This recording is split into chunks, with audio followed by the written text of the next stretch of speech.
मेरी पसंदीदा कविताओं की काव्य पाठ श्रृंखला में आज आप सुनिए हिंदी और बांग्ला भाषा में समान अधिकार से काव्य रचना में संलग्न सुप्रसिद्ध कवित्री मीता दास की कविताएं। उनकी पहली कविता का शीर्षक है मनुष्य की परिभाषा। देखो जरा इस मनुष्य को, देखो उस मनुष्य को। मनुष्य के लिए सोचता है क्या मनुष्य, या मनुष्य केवल अपने लिए ही सोचता है? कैसी हो मनुष्य की परिभाषा? बड़ा जटिल प्रश्न है ये। मनुष्य की परिभाषा और मनुष्य पहचान कर यह बताना भी कि ये मनुष्य है, बड़ा ही जटिल है। सड़क को रोककर प्रतिरोध में उतरता हुआ मनुष्य भी लगभग सड़क पर प्रतिरोध को गलत ठहराने वाले मनुष्य जैसा ही है। एक सिर, दो आंख, दो कान, एक नाक, एक मुख, दो हाथ, दो पैर, और सबसे बड़ी बात दोनों में कॉमन है कि वो मनुष्य हैं। फिर परिभाषित करते समय हम ये काला, गोरा, शिक्षित, अनपढ़, शहरी, ग्रामीण और आदिवासी में इन्हें क्यों विभक्त कर देते हैं? और वो जो मनुष्य के लिए चिंतित भी हैं, मनुष्यों की ही तरह, और वो भी जो उकसा रहे हैं अन्य मनुष्यों को मनुष्यों की तरह ही, परेशानी में भी परेशान है मनुष्य के प्रति, और परेशानी में भी सवाल करते हैं मनुष्यों के लिए, जवाब भी तलाशते उन्हीं मनुष्यों के प्रति। पर यहां जवाब अपने मनुष्यों के हित में न दिखाकर दलगत दिखाई पड़ता है। मनुष्य मनुष्य ना होकर जैसे एक वस्तु हो। यहां परिभाषा बदल जाती है। युद्ध में शामिल होने के लिए मनुष्य की दरकार, और मनुष्यों की रक्षा के लिए भी मनुष्य की ही दरकार। मनुष्य जीतने के लिए भी मनुष्य है और पराजित होने के लिए भी मनुष्य। कृष्ण भी मनुष्य थे। जब पांडव युद्ध भूमि में थे तब उनके संग थे, पर हाहाकार में कृष्ण को पुकारते मनुष्य भी मनुष्य ही हैं। यहां मनुष्य का जीतना और हारना भी मनुष्य का ही काम है। दर्शकों के भांति मूक प्रकृति पर अत्याचार देखता हुआ भी और उसकी रक्षा करता हुआ भी संतृप्त सा मनुष्य। शिशुकाल को काल के ग्रास के लिए जिम्मेदार भी वही मनुष्य, और पृथ्वी पर लाने का जिम्मेदार भी मनुष्य। कौन किसका सगा और कौन किसका पराया, यह भी तय करता वही मनुष्य। कौन किसका सगा और किसका पराया, यह भी तय करता वही मनुष्य। और अब मीता दास की सुनिए एक और कविता। कविता का शीर्षक है कठिन समय में। रात गहरा रही है, चीख बिखर रही है। उफ, कानों को शीशे से बेधती है एक आवाज, बोल बोल बोल। मैं रात के सन्नाटे में दरवाजा भेड़ कर स्टेटस लिख रही हूं और बाहर मानवता चीख रही है। इसी श्रृंखला की दूसरी कविता, चाचा पहलू खान तुम सदियों तक रहोगे ज़हन में मेरे, जब बरी हो जाते हैं कातिल तेरे। चाचा पहलू खान तुम सदियों तक रहोगे ज़हन में मेरे, जब बरी हो जाते हैं कातिल तेरे। इसी श्रृंखला की तीसरी कविता, अभिशप्त जीवन है सीने में अशेष व्यथा, सर झुकाए हुए हैं हम गधे घोड़ों के मानिंद, यदि भीड़ होते तब क्या भेड़ों की रेवड़ों की तरह हाँक लेते लाठी के जोर पर। अभिशप्त है जीवन सीने में अशेष व्यथा। और इसी श्रृंखला की अगली कविता,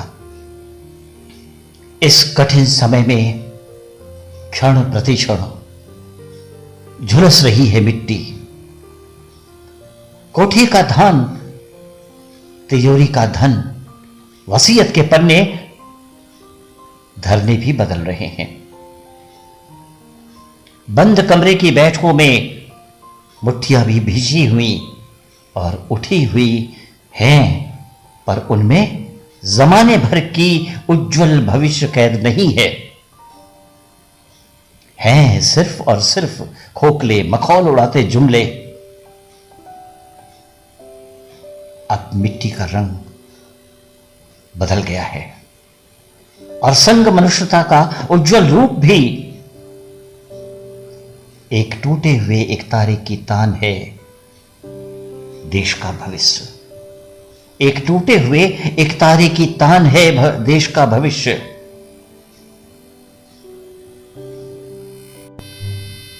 और अब सुनिए मीता दास की एक और कविता, शीर्षक है आस्तीन। चोट लगने पर मनुष्य टूटता नहीं,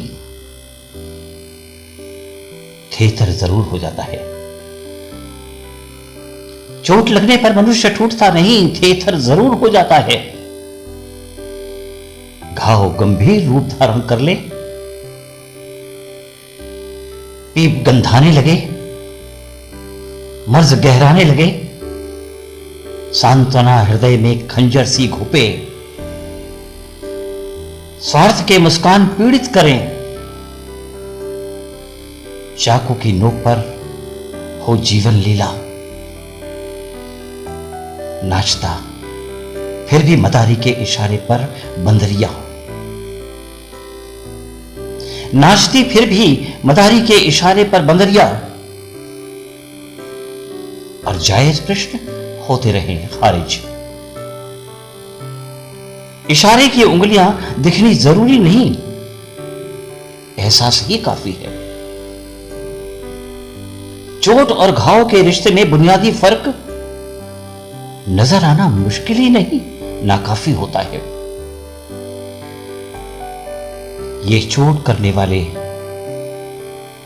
आस्तीन खूब जानते हैं, ये चोट करने वाले आस्तीन खूब जानते हैं। और अब सुनिए मीता दास की एक और कविता। कविता का शीर्षक है लाल जुगनू अंधेरे में देखे थे मैंने। उस रात अंधेरी मुंबई के फ्लाईओवर से उतरते हुए मुझे चमकते नजर आए लाल जुगनुओं के झुंड, जैसे जमीन पर उतर आए हों। सच, पर जुगनू की चमक तो फक्क सफेद होती है। तो क्या मुझे भविष्य का भान हो रहा था? भविष्य देख समझ पा रही थी? आज अंधेरी मुंबई मुझे नक्शे में लाल ही दिख रहा है, लाल सुर्ख रक्त जैसा। भयभीत हूं अंधेरी मुंबई वासियों के प्रति। शिवाजी इंटरनेशनल एयरपोर्ट नजदीक ही है, जहां सुरक्षा कर्मियों और टैक्सी चालकों ने ढोया है संक्रमित मनुष्यों को। इसलिए सफेद जुगनू मुझे उस रात लाल नजर आए थे, जल बुझ रहे थे टिम टिम। मुंबई तुम ठीक रहो, भारत तुम स्वस्थ रहो, चले सब कुछ सुचारू रूप से। जुगनुओं तुम फक सफेदी ही उतरो,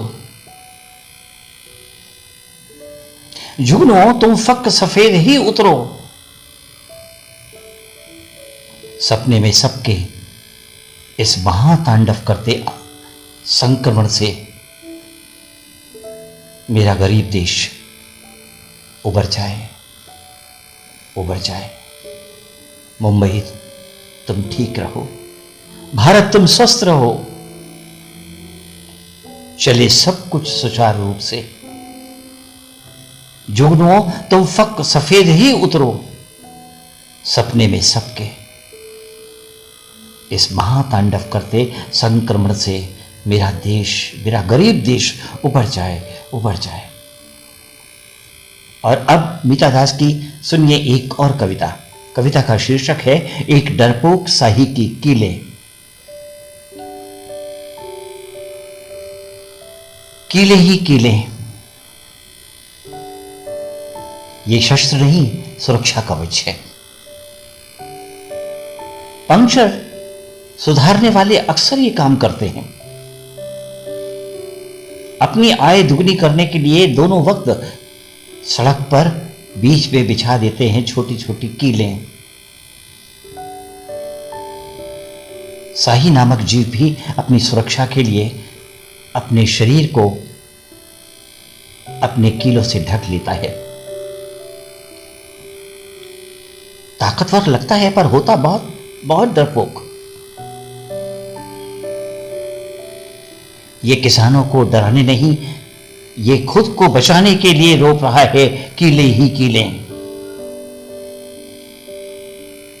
किसान तो रोपता है बीज, उगाता है अनाज, वो नहीं डरता धूप बारिश और शीतलहर से। डरता है शाही और ओढ़ लेता है तमाम कीले। डरता है शाही और ओढ़ लेता है तमाम कीले। और अब सुनिए मीता दास की एक और कविता।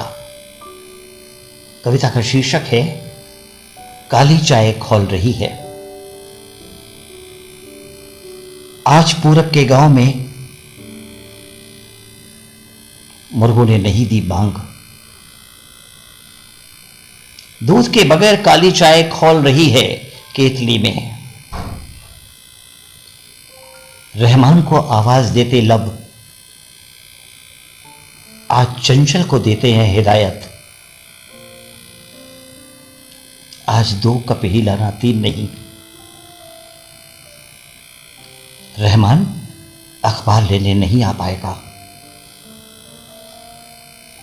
और बंदूक जी चाय नहीं पीते। और बंदूक जी चाय नहीं पीते।